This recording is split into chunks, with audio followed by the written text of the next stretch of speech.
दशौंलाई जोडेर सबैलाई सम्झना छ। नमस्कार। यो रातको 11:15 बजेछ अहिले यहाँ म बसेको देशमा। तपाईहरुलाई आज एउटा सानो भिडियो यो बनाएर म पोस्ट गरेर सुत्ने जमर्को गरे। यसपालि 2-3 दिन अगाडि भएका घटनाहरूलाई एउटा कल्पना गर्दा, हेर्दा, सम्झिदा यो दुःखको कुरालाई हामीले स्मरण गरिरहँदाखेरि धेरै किसिमबाट हामी दुखी हुन पुग्छौं। हिजो अस्ति भएका घटनाहरू त भाटबटेनीमा लुटपाट भएको दृश्यहरू देख्यौं अनि त्यो तीनकुनेमा भएको त्यो दर्दनाक दृश्य आगो लागेर एकजना जर्नलिस्ट पनि मर्नु भएको अनि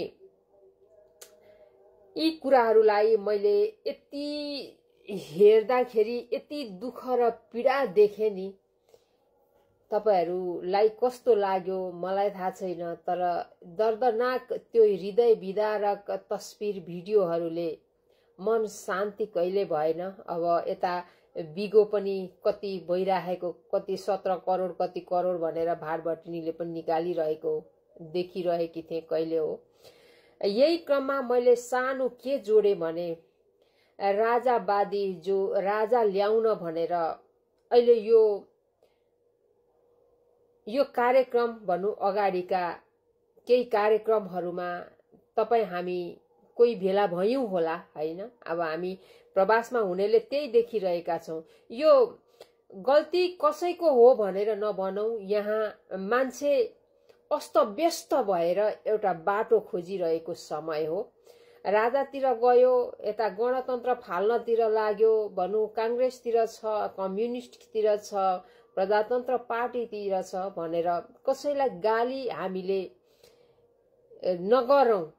किनकि यहाँ तपाई हामी आम नागरिकहरू यता जाँदा हुन्छ कि यता जाँदा हुन्छ कि उता जाँदा पो हुन्छ कि भनेर अलमलमा परेका छौं।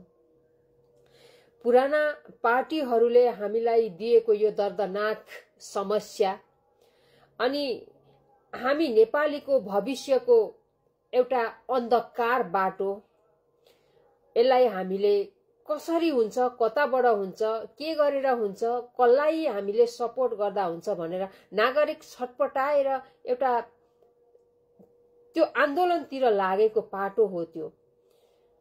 यसमा हामीले त्यति ठूलो नौलो कुरा पनि नसोचौं। घटना नहुनु थियो त्यो दिनमा घटना एकदमै दर्दनाक भयो, असह्य भयो। त्यो दर्दनाक घटना देख्दाखेरि हामीले अब के बुझ्ने भन्ने कुरातिर लाग्छु म। अब हिजो पनि हजारौं आम नागरिकले, युवाले ज्यान बलिदान गरेर आएको गणतन्त्र, ल्याएको गणतन्त्र अब फेरि पनि हामीले यो तन्त्रलाई बदलिन लाग्यौं भनेदेखि अरु पनि तपाई हामी शहीद हुनुपर्छ, रगतको खोलो बगाउनु पर्छ। त्यसैले मैले एउटा रिक्वेस्ट तपाई हामी सबै युवा अनि सचेत बुवा आमाहरूलाई यो भन्न चाहन्छु कि यही व्यवस्था राखेर, यही गणतन्त्र राखेर एकपल्ट युवालाई फुल्ली रूपमा सबैले सपोर्ट गरौं नयाँ आएका दलहरूलाई। यहाँ अब कतिले गाली गर्नु होला, तेरो नयाँ पनि उही हो भनेर। एकपल्टलाई हामीले हाम्रो माइन्डलाई चेन्ज गर्नै पर्छ।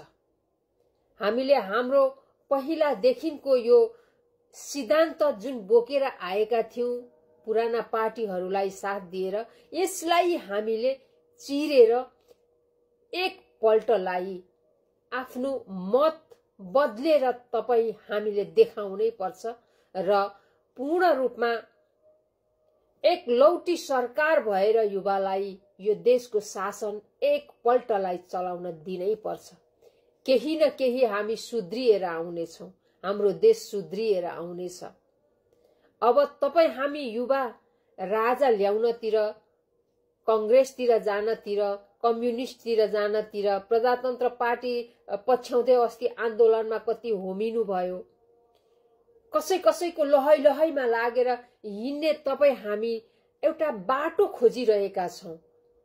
त्यो बाटो तपाईँ हाम्रो खुसीले होइन कि तपाईँ हामीले खोजेको अप्सन आत्तिएर लिएको निर्णय त्यो लागेको पछि लाग्नु भएको तपाईँ आत्तिएर यता जाँदा पो हुन्छ कि उता जाँदा पो हुन्छ कि आक्रान्त देशभित्रका समस्याहरू देखेर तपाईँ हाम्रा जीवनमा घटिरहेका दुःख आइलागेका ऋणी भइरहेका छौं। कति बैंक संस्थाहरूका ब्याज तिर्न सकिरहेका छैनौं, घर लिलाम भएको छ, जग्गा लिलाम भएको छ।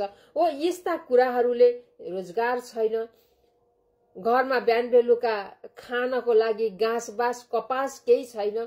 अनि हामी आत्तिएर अब यो व्यवस्था नै फालु, अब हामी राजा नै भित्र्यौं। हो अकुत भ्रष्टाचार भएको छ देशमा, देश सबै खोक्रो भएको छ। अब त्यो पुर्ने तपाईँ हामीले अब आएका नयाँ शक्तिलाई साथ दिएर हो, यो व्यवस्था नै फाल्नतिर लागेर होइन। हामी यही गणतन्त्रमै एकपल्टलाई यही गणतन्त्रमै पुराना यी सबैलाई फ्याँकेर नयाँलाई, टोटल्ली नयाँलाई हाम्रो देशको चाबी हातमा पार्ने हामीले कोसिस गरौं। यो सबै लडाईँबाट, झगडाबाट, आगो लगाएर त्यो टियर ग्यास छरेर नागरिकलाई मारेर पानीका फोहरा फ्याँकेर अनि लाठी र मुङ्ग्रा गरेर ढुङ्गा र मुढा गरेर अस्तिको दृश्यले साह्रै नराम्रो भयो।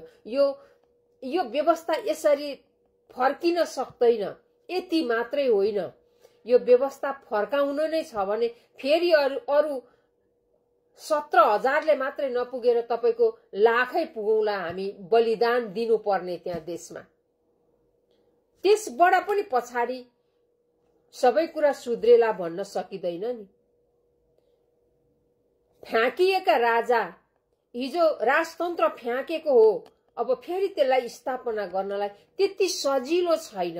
हुन त मैले राजनीति त बुझेको छैन, तर पनि यो निर्दोष आँखाले देखिरहँदाखेरि पनि तपाई हामीलाई यो कष्टकर जीवन धेरै नै कष्टकर भएर जान्छ अरु फेरि।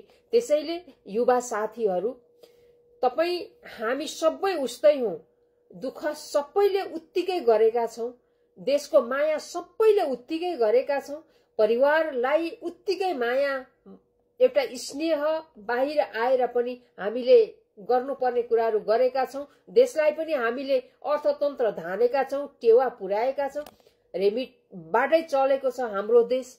अनि हामीले यो सबै कुराहरूलाई हेर्दाखेरि एउटा यो व्यवस्था बदलिने होइन, यो मान्छे बदलिएर, तपाई हामी बदलिएर एकपल्टलाई हाम्रो चुनावको चिन्ह बदलेर युवालाई देशको चाबी दिने हामी प्रण गरौं त।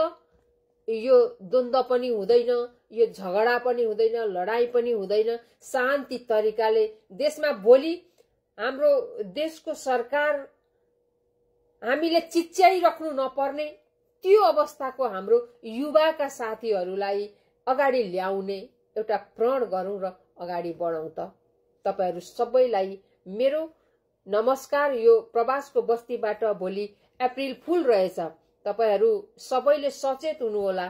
कतिलाई थाहा नहुन सक्छ र सडनली कसैले तपाईलाई ढाँटिरहेको कुराहरुमा सिरियसली तपाई कुनै समयमा अपरझट तपाईको आफ्नो केही झुक्किने त्यो बाटोतिर पनि जानु होला, सचेत रहनु होला।